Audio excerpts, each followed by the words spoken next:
final training session that we have with FinTitan. We're going to be able to go through the last set of materials here on handling objections and getting the sale. And thrilled to say that we've got Stephen Falcones with us today from FinTitan, is going to be taking us through that material. And this is our fourth and final of our 4 sessions. All of those recordings are posted along with the PowerPoints in the competition web folder. And so this meeting is being recorded, and the recording will get posted up there along with the PowerPoint, probably late tonight. I don't know if I'll have a chance to get it done before we wrap for the evening, but nonetheless, it will get up there before midday tomorrow, and you guys will have access to that. A quick reminder that we are actually getting very close to the toughest test in sales education.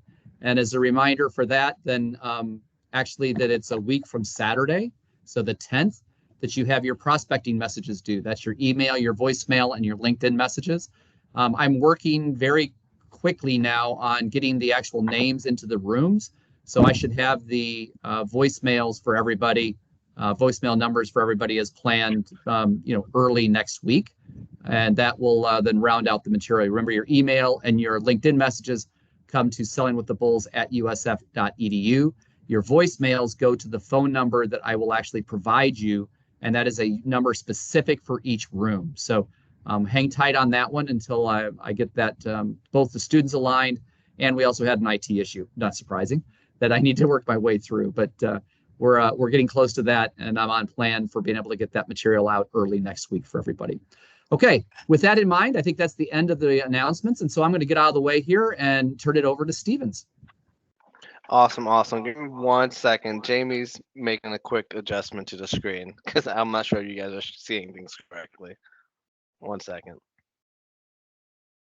All good.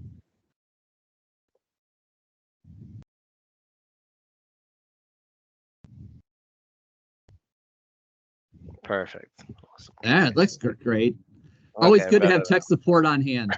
yes, that's not my specialty. Although I've worked in tech, but so I just a little quick introduction on my name. My name is Steven Falcones. The sales manager here over at ERTC FinTitan. I've been in sales for about 15 years. I mean, I'd like to say really for 20 years, really, even since my first job ever, I was selling. So I would say, but it's about 15 years in professional role I've been in. A little bit about myself. I went to Penn State. I went to school for business administration and I minored in psychology. There we go. So my overall what I'm supposed to do is I'm responsible for overseeing and coordinating the sales team's activities, setting sales targets, developing strategies to achieve those targets, training and motivate sales representatives, and overall ensuring the success of the sales department. Now, one of the biggest things that I've learned, and just in back to what I did. So I've been here for a little over a year. Prior to this, I worked at ADP. I was a district manager at ADP, and I did PEOs. So that would be professional employer organizations. Prior to that, I worked at Verizon for about 7, 8 years. So I've done all between SaaS from business to business to enterprise type of sales. But one thing I did learn from all those roles is knowing your client. And when I say know your client, depending whether it's small, 2 to 10, 100 to 200, it's knowing who you're dealing with. So I always would start off as an icebreaker, saying, "Hey, John, you're ERTC. What made you start this business? What made you go and just have a client really engage and open it up to the client?" Business owners love talking about their business, especially if they're proud. So always open it up with something. Tell me about what made you choose this industry. What made you choose ERTC? What made you choose plumbing? Anything like that? And people, and what's made you successful thus far? People oftentimes want to talk about the business. So always typically like starting off with an icebreaker in that regard. So people just tell me you want them to feel comfortable, not just go right to the sale essentially. The next aspect that has helped me and I think is really huge is research the client and know the industry. You want to know and be the expert in the industry and whatever it is that you're helping with.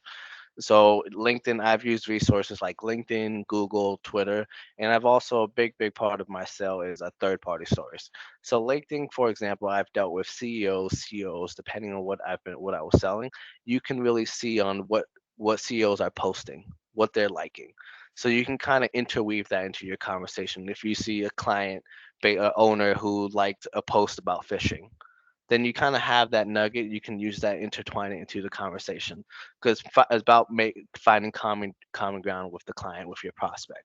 So using those tools and things, anything Google, Twitter. I mean, depending, I dealt with startup companies as well, so Twitter was a big thing because they were on the younger side, so they were a lot more active on Twitter. So those little things and having insight on who you're dealing with, that's gonna help you out. And another key thing is if you're talking to a CEO or a head of HR, the conversation is going to be different. If you're talking to CEO, CEOs are more concerned on ROI, as far as the CEO is more concerned about different things. So understand who you're talking to, and based on that, that's how you're going to curate the conversation. Third party stories is once you have enough businesses and clients that you've helped, it's really really useful to be able to go back to that. If you've had a client who had similar issues, then you can say, I just spoke to a client 2 weeks ago. They told me similar problems. I was able to find a solution for them. So always be able to plug in and always use other references just at the top of your head and be the expert. When clients are coming to you raising their hand saying, I need help with something, or having interest, it's up to you to really have all the answers. And if you don't, and because I've learned this just from doing this, do not just say things just because you think you're filler words, and just say things because you think it's gonna be better, because oftentimes clients know a lot more than they give. And if you just give an answer because you think it sounds good, they may know the actual answer. So a client is going to respect you more if say, actually, I don't know the answer to that, but I'm gonna get back to you. I will get you the proper answer. I'll get with my manager. I'll get with someone to make sure I can give you the right answer. And that's gonna give you that much belief in you, as opposed to you just saying something and then they might try to fact check it, and then it's just gonna look bad. It's gonna be off putting. I want this to be interactive, so if anyone, we can go to the end, but if anyone does have any questions, I'm always open to questions as I go through the slide as well.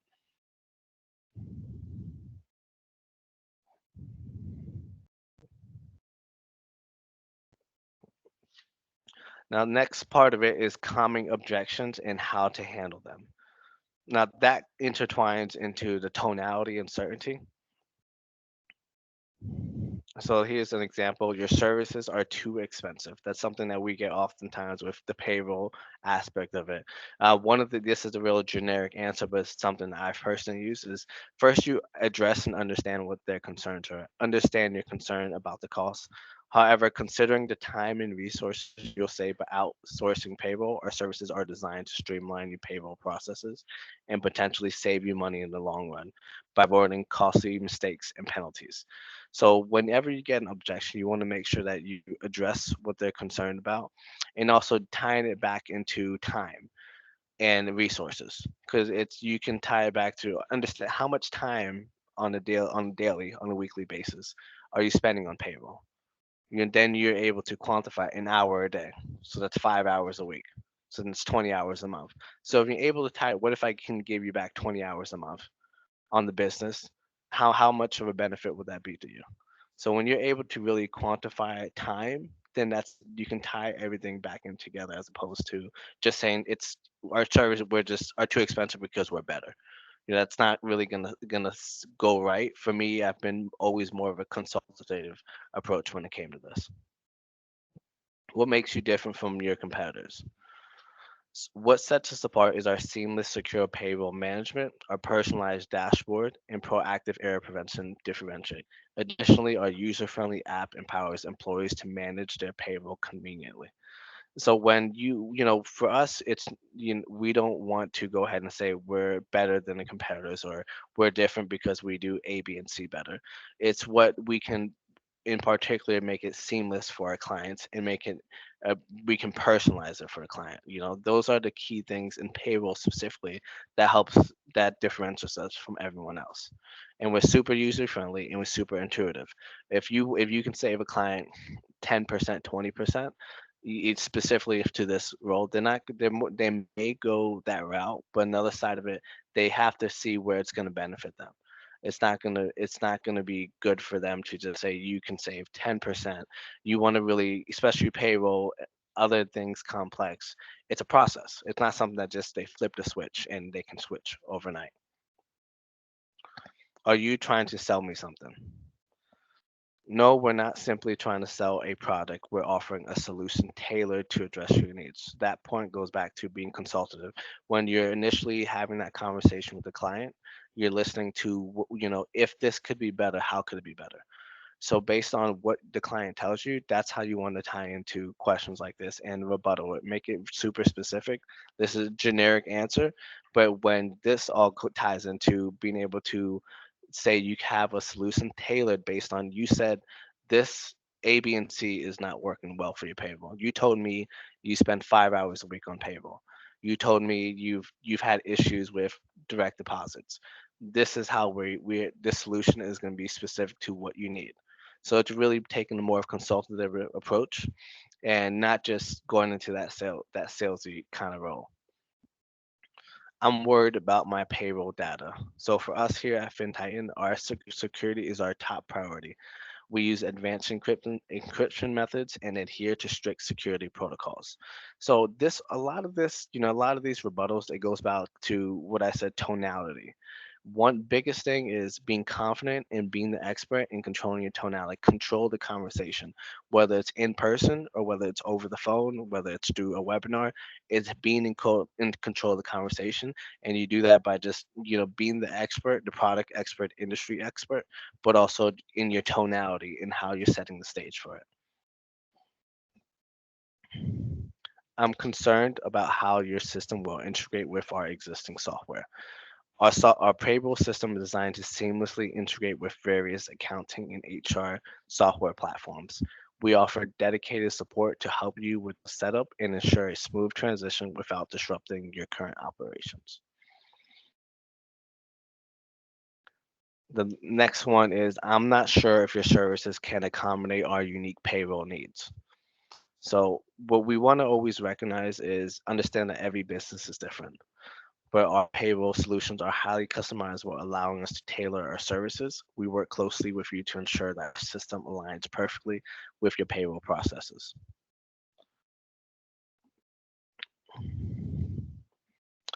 So I did tie in two and three together, and it's having tonality and certainty. So being certain of your answers, and when I say certain, if you don't know the answer, you have to absolutely say, "I don't know the answer. I will get someone with the answer. Give me 5 minutes. If you're at here, we can say, give me 2 minutes. Let me find someone who knows the answer, or anything like that." And being controlling the call and understanding. The last part, which obviously is one of the most important parts, is controlling the closing the sale. So always assume the sale, and then there's the option close. So assume the sale is just using that assumptive language when you're speaking to clients, and even planting little seeds. I can say from ERTC to FinTitan to different products, I'm always planting the seed.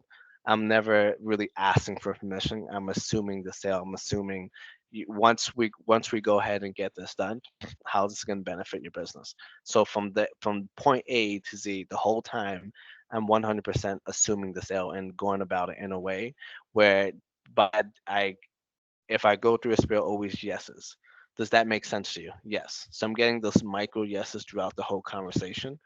And then once we finally go for the close, you almost have planting that seed of yes, yes, yes, and making sure they're involved in the conversation. You want the client to lead the conversation, but you want to be interactive where they're saying yes. And once you have those little micro commitments, it makes it a lot easier to go ahead and close the sale. Option close as well. The option close is going to be huge because sorry, I have fun. Once once. Hello? I'm sorry, I had a call from my my kicks here. I apologize. The option close is going to be a huge thing. So whenever you're on the phone with a client, you always want to set up a follow up. We do have an instance where we do one call closes for anything, whether it's payroll, ERC, whether it's R&D tax credits, different products that we offer. But the option close is something huge where it goes back to being assumptive. when you speak to a client, you want to always have a time and date of when you follow up with them. You want to say, is it just today, morning or afternoon work for you? Cool, morning, awesome. How's 10 a.m. work for you? So, and you also want to be very mindful of their time. Once you really get comfortable and everything, you want to know that the client knows that your time is just as valuable as theirs. So you get into the point where a client is, hey, I can do 10. Like, actually, I have a 10 o'clock appointment. Let's go ahead and do 10:30. So they know you're just as busy as them. I think we get into, you don't ever want to, I think that's why I don't do the whole calendar thing, where so you can share a calendar and then they show you're just available all day. So they can kind of pick and they see, oh, well, they're not really that busy. But when you can get into the flow of things where you're really setting the time and the precedent of, let's do 10 a.m. and they say, I can't do it, like I'm not available till 2 p.m. just because it shows that you're just busy with other clients. Now, I'm not saying that if you're ramping up, but once you building up enough book of business for whatever product you're selling, you can get into that rhythm of just showing the client that you're just as busy as them.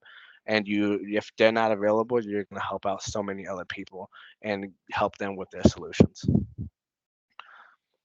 And that is about the gist of what I had for the presentation. Now I'm all open for any questions from you guys. Thank you, Stevens.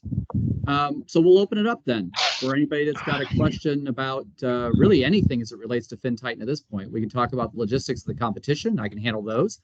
Then we've got the FinTitan folks here. We have Jamie and we've got Stevens that can talk to anything about any of the prior presentations, or if you've got another question beyond that. So I'll just open it up and you guys can either jump in or you can raise your hand and I'll call on you either way. Yeah, John, go ahead. So, Stephen, you work for ADP. Yes, prior to this. So you get into the discussion with one of your customers. What makes you better than ADP? What makes us better than ADP in regards to payroll? Well, you're calling on somebody for the first time.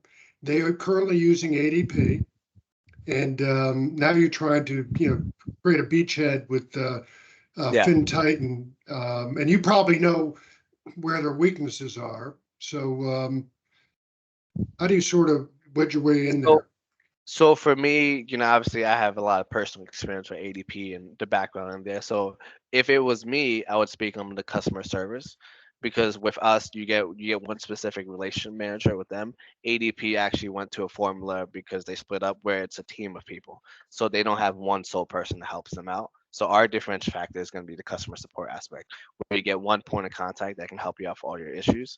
ADP no longer does that, and that actually led to a bunch of people who were upset and left. But I know that just from being there because I was there when it originally happened a couple of years ago. So that we went to, you can, a 800 number, they can have an SLA to get back to you within 24 hours, as opposed to us, you have your one central person who can address all your issues and get you to the right person. John, also to the extent that recall that the case includes multiple product sets, so you're not talking about just payroll, right? You're talking about this relationship that you're able to build with this entrepreneur and solve a collection of problems that the entrepreneur has. And I think that would be a very strong way to approach that question.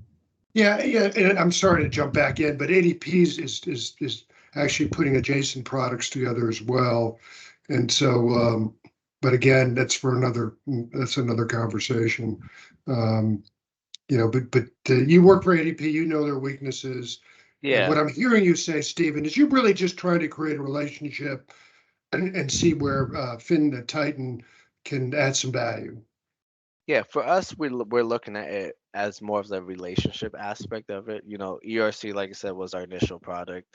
For that, we looked at it as a book of business to help out other entrepreneurs across the country. So we're able, payroll is the first things we're offering. Going to go into R&D tax credits for startup companies. We're going into merchant processing. We're going into bookkeeping. So looking into a whole suite of products for clients that we're going to be able to have a one sell stop for everybody where we can help them out. It's not just one thing. We're looking to help out all entrepreneurs and small business specifically. Got it. Thank you. Thank you. And Ricky? Stevens, thank you. Thanks again for this. You mentioned in discussing this, you mentioned using third-party use information. Yes.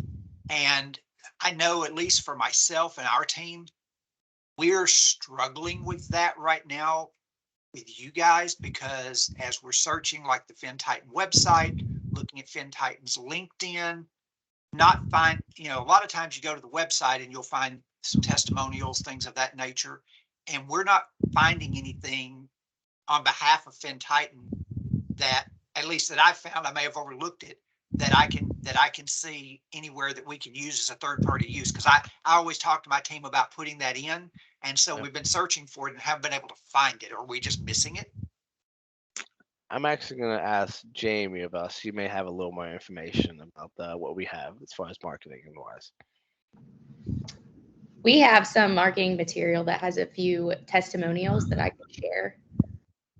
Yeah, Jamie, if you want to do that, just send it to me and I'll put it up in the folder with everything else, Ricky, and when I post this this recording for this meeting, I'll put those marketing materials up in there too. Yeah, that'd be great, because like I said, we've been looking for that and haven't been able to really find anything. Okay. Yeah, as of right now, our website is under construction. We're hoping to launch those final landing pages with all of those details within the next couple weeks. But Okay. I can share some of the data at least to help you out.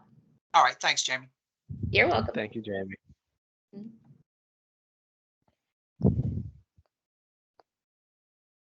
Anybody else? Any other questions?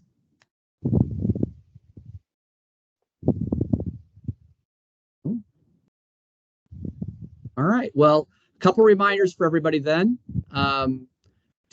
Please obviously remind your students, if I've gotten back to you or if you've gotten a message from me, and there's just a few of you guys that have students that have not registered.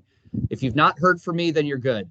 I'm not doing communications to everybody to say that you're okay. I've just been doing an exception basis. So if I've communicated with you yet, if you can kind of ride herd on your students so we get those in.